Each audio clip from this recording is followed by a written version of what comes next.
Welcome to Weydii 252. I'm your host, Chamad Hashi. Thank you for tuning in, and today's news headlines are: Prime Minister Hamza Abdi Barre urges diaspora to back national army and democracy efforts. Federal government blames Jubaland for deadly Balad Hawa attack as Abdirashid Janan returns to the city. Puntland accuses the federal government of launching an offensive on the town of Balad Hawa. Southwest State President inaugurates new ministry buildings for security and justice in Weydii. Internal Security Minister comments Southwest Police vows increased support for security forces. Somalia evacuates 14 nationals stranded in Sudan conflict zone. Iran's foreign minister says nuclear enrichment will continue but open to talks. Israel ramps up Gaza offensive amid worsened starvation crisis.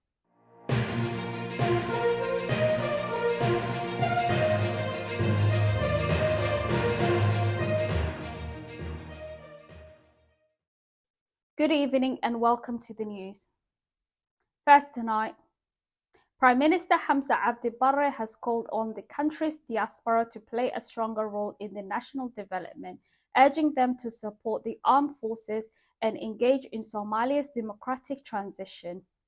Speaking at a government event themed Defense and Democracy, Prime Minister Hamza Abdi Barre said the diaspora remains a vital pillar of Somalia's long-term strategy for peace and progress. You are a cornerstone of Vision 2060, the Prime Minister said, referring to Somalia's roadmap for economic growth, institutional reform, and national security. The unity of our country depends on your continued connection to your homeland through participation, investment, and patriotism. Prime Minister Hamza Abdi Barre stressed the importance of diaspora involvement in the electoral process, calling it a key to restoring citizens' rights and strengthening Somalia's democratic institutions. He also emphasized the need for continued moral and material support to the national armed forces. The Prime Minister highlighted his administration's commitment to deeper engagement with overseas Somalis, describing the diasporas as indispensable partners in Somalia's state-building agenda. The event marked a public recognition of the diaspora's growing role in governance, security, and economic recovery as Somalia navigates its post-conflict transition towards stability and constitutional order. Somalia's federal government has accused Jubaland security forces of launching a planned attack on federal army positions in Balad Hawa, a border town in Garowe, killing at least 4 people and escalating tensions between the two sides. In a statement, the Ministry of Internal Security blamed militants loyal to Jubaland President Ahmed Madoobe for targeting government buildings and Somali National Army bases, calling it a deliberate attempt to undermine national sovereignty. Jubaland acknowledged the assault but claimed it was a defense move against federal interference. Balad Hawa is now under full control of Jubaland forces, adding the federal troops have fled and surrendered. Residents reported heavy fighting, displacement, and school closures. Humanitarian access is limited. The return of Abdirashid Janan, a controversial former Jubaland minister now reportedly working with federal intelligence, has fueled the crisis. Jubaland has vowed to dismantle his base, calling it illegal. Tensions over Garowe have simmered for years, with both sides claiming authorities in the region. Mediation efforts by international partners have so far failed to resolve the dispute. The Puntland administration has accused the federal government of Somalia of carrying out a military assault on Balad Hawa in Garowe region. In an official statement, Puntland condemned the federal government's action, describing them as a direct violation of the provisional constitution and an act of aggression against a member state of the Federal Republic. The statement warned in such action undermine national unity, federalism, and the fragile political stability in the country. Puntland called on the federal government to immediately cease what is referred to as a reckless military campaign and instead resolve political disputes through dialogue and constitutional means. The administration also expressed solidarity with Jubaland, asserting that interference in the regional affairs by federal authorities is unacceptable and dangerous to Somalia's federal structure. The statement urged the international community and Somalia's partners to intervene and help de-escalate the situation in Beled Hawa before it worsens.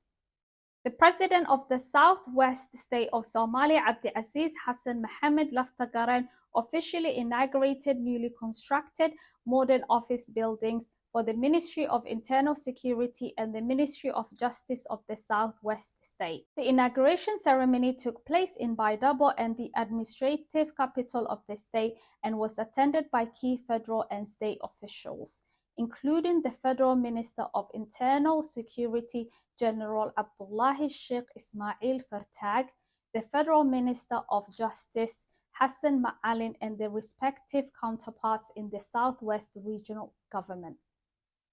Also in attendance were senior representatives from the federal government, military officers, civil society members, and officials from the International Organization for Migration, which supported the project. The newly completed buildings are expected to significantly improve the operational capacity and public services delivery of both ministries. The project is part of broader efforts by the Southwest Administration to strengthen state institutions and expand access to essential government services. President Laftagaran emphasized that the development of the physical infrastructure is crucial to building a functional, citizen-centered administration. He reaffirmed his government's commitment to institutional reform and closer collaboration with the federal and international partners. The Minister of Internal Security of the Federal Government of Somalia, General Abdullahi Sheikh Ismail Fartag, received a detailed security briefing from police commanders of the southwest state of Somalia during his official visit to Baydhabo.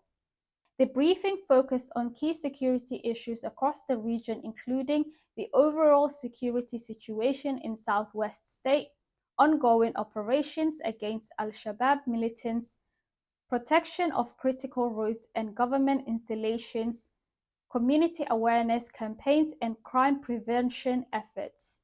Minister Fartag praised the police leadership for their continued efforts in maintaining law and order, protecting civilians. He emphasized the importance of strong coordination between the federal government and the federal member states as essential to building long-term stability and security in the country. The dedication of Southwest Police focus is commendable, said Minister Fartag.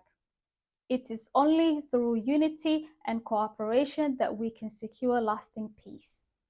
He concluded by reaffirming the Federal Ministry of Internal Security commitment to strengthening its support to security agency, particularly through the provision of equipment, advanced training, and morale-building initiatives. The Somali government has evacuated 14 citizens from Sudan amid ongoing conflict there. 7 were flown to Mogadishu and 7 to Hargeisa. The Foreign Ministry called it a crucial humanitarian operation and praised international partners for their help. All evacuees are in stable condition and receiving support. The move reflects Somalia's growing focus on protecting citizens abroad. Officials urge Somalis in high-risk areas to stay in contact with embassies for assistance. Sudan has been in crisis since April 2023 due to clashes between the rival military factions. In other news, Israel has intensified its military offensive in Gaza as deepening hunger crisis grips the territory. Strikes and ground operations have escalated across several areas, particularly in the south and the central regions. Meanwhile, aid agencies warn that famine-like conditions are spreading rapidly, with limited food, water, and medical supplies reaching civilians.